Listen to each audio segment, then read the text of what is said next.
চাইতে উত্তম উত্তম প্রথম যে কাজটির মধ্যে আল্লাহর নৈকট্য অর্জনের ঈমান। দ্বিতীয় কাজ হচ্ছে আমল সালেহ, নেক আমল। নেক আমলের মধ্যে হচ্ছে আল্লাহর নাম এবং গুণ দিয়ে আল্লাহর কাছে চাওয়া, আল্লাহর নাম এবং গুণ ওসিলা দিয়ে চাওয়া। মুহাম্মদুর রাসূলুল্লাহ সাল্লাল্লাহু আলাইহি ওয়াসাল্লাম শিখিয়েছেন আমাদেরকে। তিনি বলেছেন কিভাবে, যখন তুমি কোথাও ব্যথা পাবে, ব্যথা আছেন, ব্যথা পাইলে সেখানে হাত দিয়া ধরে বলবে আউযু বিইজ্জাতিল্লাহি ওয়া কুদরাতিহি মিন শাররি মা আজিদু ওয়া উহাদির। 7 বার বলবেন এই দোয়াটি, আপনার ব্যথা ভালো হয়ে যাবে। পরীক্ষা করে দেখা। মুহাম্মদুর রাসূলুল্লাহ সাল্লাল্লাহু আলাইহি ওয়াসাল্লাম আরো বলেছেন, কেউ যদি কোনো ভীষণ সমস্যায় পড়ে, বিপদে পড়ে, সে যদি এই দোয়াটি পড়ে সে ভালো হয়ে যাবে। দোয়াটা কি? আল্লাহুম্মা ইন্নী আবদুকা ওয়া ইবনু আবদিকা ওয়া ইবনু আমাতিকা নাসিয়াতি বিয়াদিকা মাদিন ফিয়া হুকমুকা আদলুন ফিয়া কাদাউকা আসআলুকা বিকুল্লি ইসমিন। আল্লাহ নাম দিয়ে ওসিলা দিচ্ছে। আর মুহাদ্দিসরা জিজ্ঞাসা করেন আসআলুকা বিকুল্লি ইসমিন হুয়া লাকা সাম্মাইতা বিহি নাফসাকা আও আনজালতাহু ফি কিতাবিকা আও আল্লামতাহু আহাদা মিন খালকিকা। অর্থাৎ আল্লাহ আপনার যত নাম আপনি আমাদেরকে শিখিয়ে দিয়েছেন, কিতাবে দিয়েছেন, সমস্ত নামের ওসিলা দিয়ে আপনার কাছে চাচ্ছি, দয়া করে আমার রোগটা সমস্যাটা সমাধান করে দিন। মুহাম্মদুর রাসূলুল্লাহ সাল্লাল্লাহু আলাইহি ওয়াসাল্লাম বলেছেন, এই দোয়া পড়ার পরে তার অন্তরের সমস্যার সমাধান হয়ে যাবে। আল্লাহু আকবার। অন্তরের মধ্যে প্রশান্তি এসে যাবে, সেই ব্যক্তি আর কোনোদিন অশান্তিতে ঘুরবে না। এই দোয়াটা আপনি পড়লে দেখবেন অনেক উপকার পাবেন। পরীক্ষা করে দেখছি, আলহামদুলিল্লাহ একেবারেই সত্য। হ্যাঁ, তবু পরীক্ষার সাথে রিলেটেড না, কারণ মানুষ ঈমানের সাথে পরীক্ষা রিলেটেড, বুঝেন কিনা? ঈমান যদি শক্ত হয় আমার পরীক্ষার দরকার হয় না। কিন্তু বাস্তবতা হচ্ছে আমাদের অনেকেই দেখি না কি হয়, দেখি না কি হতে হবে না, মন তো শক্ত নাই, মন তো আপনার শক্ত না। ঈমানটা শক্ত হতে হবে যে আল্লাহ রাসূল বলছেন এটা হচ্ছে সত্য, এটা হবেই হবে, এবারে কোনো সন্দেহ করতে পারবেন না। ঈমানদারিটা রাসূল যা বলেছেন তা সত্য, অন্য কারো চেয়ে রাসূলের কথা সবার উপরে। ইয়া আইয়ুহাল্লাযীনা আমানুত্তাকুল্লাহ ওয়াবতাগু ইলাইহিল ওয়াসিলা। আর তার কাছে ওসিলা, তার ওসিলা বুঝছেন? 1 নম্বর কি? ঈমান। 2 নম্বর কি? আল্লাহর নাম এবং গুণ, তার পরিস্থিতি। 3 নম্বর হচ্ছে আমল সালেহ, নেক আমল করতে হবে, নেক আমল। 4 নম্বর হচ্ছে ঈমানদার উপস্থিত কোন নেককার দোয়া, বাচ্চা আল্লাহর জন্য একটু দোয়া করেন, উনিও দোয়া করছে আপনিও দোয়া করছেন, হলে দুইজনে মিলে দোয়া করছেন, এটাও সুন্দর ওসিলা, কোনো সমস্যা নাই। কিন্তু আপনি যাই বললেন যে হ্যাঁ গজার মাছ, শাহজালাল ওখানে যায় গজার মাছ, তোমার ওসিলা দোয়া করতেছি, হাস্যকর জিনিস, হাস্যকর জিনিস। গজার মাছে কিছু করতে পারবে না। ওই অথবা কচ্ছপ মাছে, খান জাহানালির ওখানে কুমির আছে, কুমিরের কাছে, অথবা কোথাও কোনো মাছ ইয়ার কাছে, হ্যাঁ সাগরের মাছের কাছে, এগুলো কিছু করতে পারবে না। অর্থাৎ আল্লাহ ছাড়া কেউ কারো কাছে আপনি ধর্ণা দিতে পারবেন না।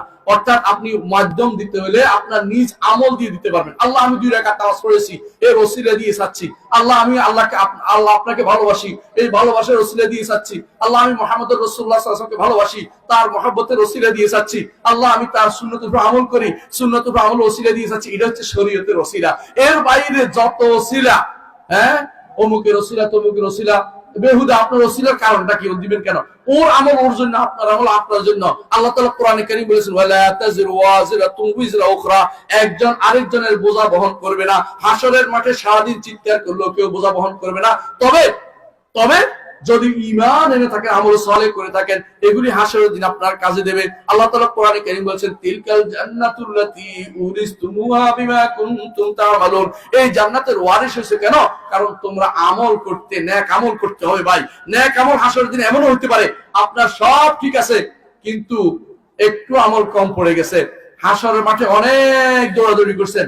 হাসরের মাঠ কি আমাদের ধনুষের গ্রামের মতো নাকি? কত বড় জানেন?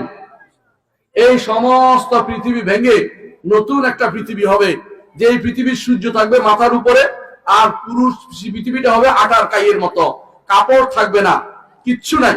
যেমনি দুনিয়াতে আসছেন এমনি হাসরের মাঠে উঠবেন, কোনো কাপড় থাকবে না, খতনা করানো থাকবে না, দাড়ি মুছ কিছু থাকবে না। হাসরের মাঠে উঠি তখন ডুবু ডুবু অবস্থা থাকবেন।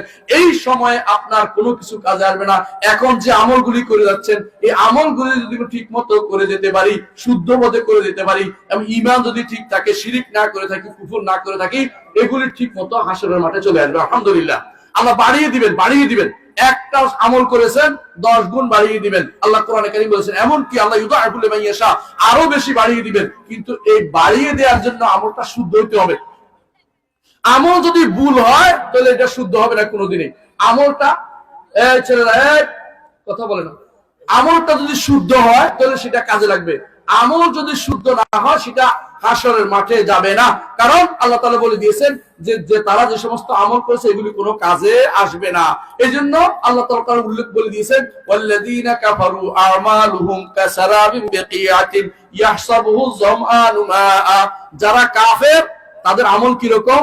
মরিচিকার মতো। মরুভূমিতে দেখছেন, আপনারা হজে গেছেন, উমরা গেছেন, দেখছেন না মরুভূমির কি মরিচিকা দেখা যায়, ওই পানি দেখা যাচ্ছে, যতই যান ততই পানি দূরে সরে যায়, আসলে পানি না তো, এগুলি কি মরিচি, ধোঁকা। ঠিক আপনার কাফেরের আমল যদি কুফরি যদি আপনার থাকে, যদি শিরিক থাকে, আপনি একবার সারা রাত যদি আমল করে কোনো লাভ হবে না। গায়েবের মালিক কে ভাই? আল্লাহ। আল্লাহ ছাড়া যদি কোনো অন্য কাউকে গায়েবের মালিক মনে করেন, আপনার ঈমান নাই। বুঝলেন কথাটা? আপনার ভালো মন্দ করতে পারে কে? আল্লাহ। অন্য কেউ আমার ভালো মন্দ করে দিতে পারে এটা ধারণা করতে পারবেন না।